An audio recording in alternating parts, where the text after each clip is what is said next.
Quant à ceci, ce n'est pas une étoile.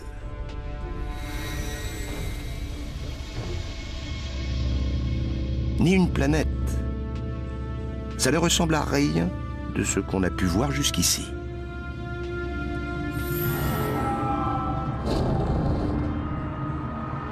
Cette apparition fantomatique à plus de 1300 années-lumière de la Terre, c'est le nuage d'Orion.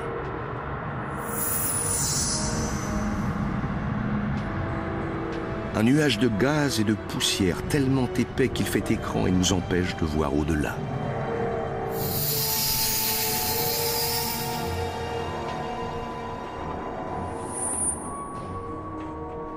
Au cœur même du nuage, une boule de feu en rotation, attirant les poussières et les gaz qui y fusionnent en un immense brasier.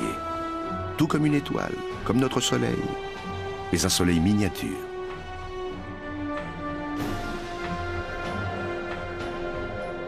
Il y règne une température de plusieurs millions de degrés.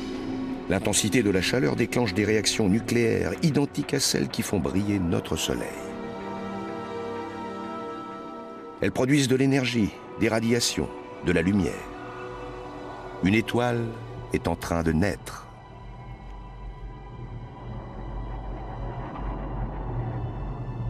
Ou plutôt, des étoiles sont en train de naître.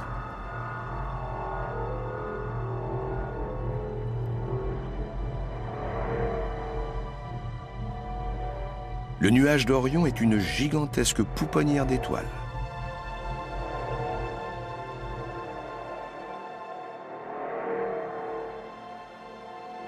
Nous nous étions préparés à voir des choses effrayantes, mais c'est à l'une des plus grandes merveilles de l'univers que nous assistons, la naissance des étoiles. Nous sommes témoins de la naissance du futur univers.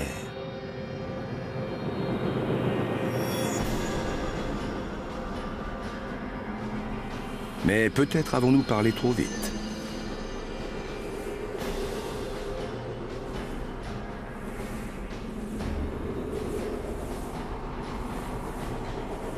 Des jets de gaz qui explosent et produisent un souffle atteignant 200 000 km/h.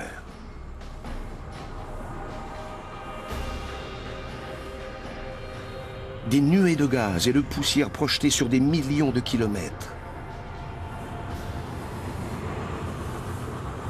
Un phénomène d'une violence qui défie l'imagination. Mais voyez plutôt ce qu'il en résulte. Une nébuleuse. Un gigantesque amas de nuages de gaz luminescents en suspension.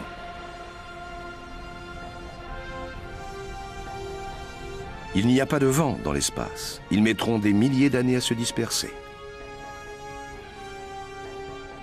Cette nébuleuse est immense. Elle a un diamètre de 13 années-lumière. Mais si l'on était impressionné par sa taille, on reste surtout bouche bée devant sa forme. Nous sommes indiscutablement devant un chef-d'œuvre de la nature.